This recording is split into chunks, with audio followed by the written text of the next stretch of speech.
Hello everybody, Corey here. I'm going to do the daily roundup for the YieldMax single stock ETFs and YBIT. Just a reminder, I'm not a qualified licensed investment or financial advisor. I just gather the data so you don't have to.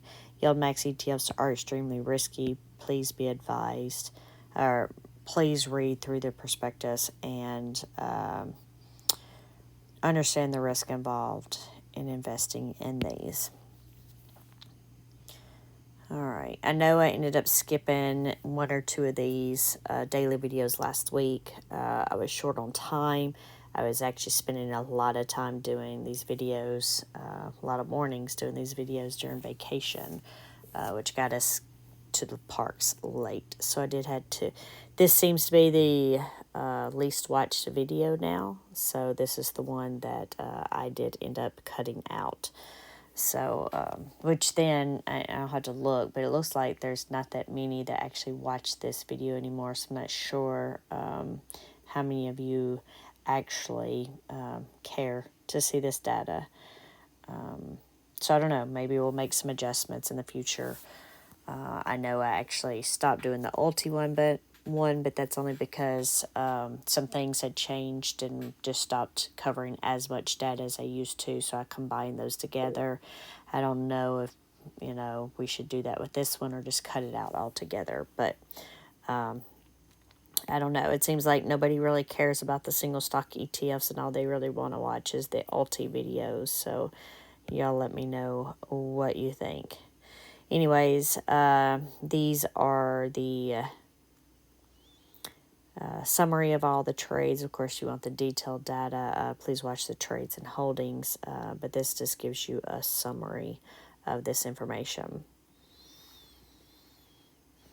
And I did not say this, but this is for Tuesday, July 16th. Here we have the net assets and the shares outstanding.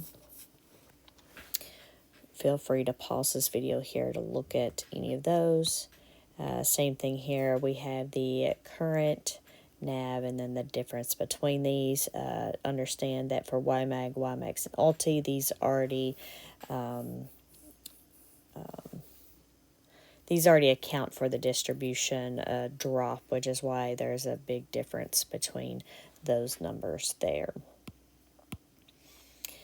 And then we have get down into the stock prices here. So, again, feel free to, pause this and look more in depth at the specific ones you want. Here, I'm just looking at ones that are like more than 2%. So if I don't mention it, was, less than a 2% change, either 0 or 1%. So if Abney, it actually went up 2% today. GDXY was up 2%. Murni was up 3%. Snowy and Tesla were up 2%. Fiat was down 5% today. And that's it. Everybody was within, all the rest were 0 to 1%. Or -1. So I should say -1 to 1%. So apologize. If we look at the underlying here, you also have the IVs here if you want to see that data. But Airbnb was up 3%, Coin up 4%, Disney up 2%, GDX was up 4%, JPM up 2%, Murni up 3%, MicroStrategy up 3%, NVIDIA was down 2%, ARK up 4%, PayPal up 2%, Snow up 2%, Tesla up 2%, and Bitto up 3%. So the only one that was more than 2% down was NVIDIA. All right, so let's look at the differences between our changes for our underlying and the YieldMax here. So anything outside 2%, we have Coin. Coin was up 2% more than Coney. MicroStrategy was up 3% more than Misty. Same with ARK. And then that was it. So just a few there. And then we're going to go into the days of recovery. We actually have quite a bit here because we have been so green. So the new ones we have, Murney recovered after 5 days. Right now it's up 235% of its dividend. So I'll just go through one of these in case there's anybody new here. But Murney on July 3rd, before the dividend drop, was at $15.18. As of today, it's at $15.84. We are up 66%. And then the last dividend was 49 cents. So we're up a total of that last dividend and the additional of for a total of $1.15 or 235% of the dividend. So then we have day 6. After 6 days, we had Squee. 7 days, we had Misty and OARC. And then 8 days, we had PayPay.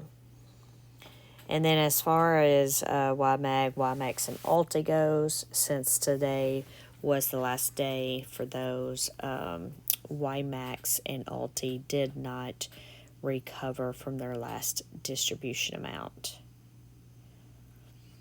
But YieldMax was at 134% of its last distribution. So it had paid out 68, and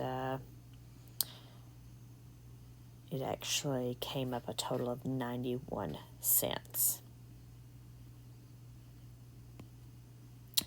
All right. So, of course, again, we've been, it's been green for days now. So here, if we just look at the maximum strike price, for the single stock ETFs, that may not be the max strike price for the crash in fiat there. We hadn't really had any multiples, so I haven't put in a lot. I haven't tried to change this formula, but looking here, we do only have one crash. And fiat, that is the maximum one for fiat, but we do have 2. But we can see here that 6 of these ETFs are over their maximum strike prices. Abney is 1% over. Coney is 9% over its strike price. And so it has 2 short calls. The maximum strike price is $2.30 for Coney.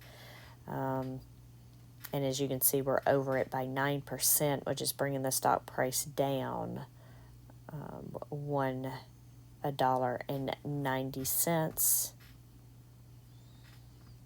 or 9.4%. And then we have JPMO.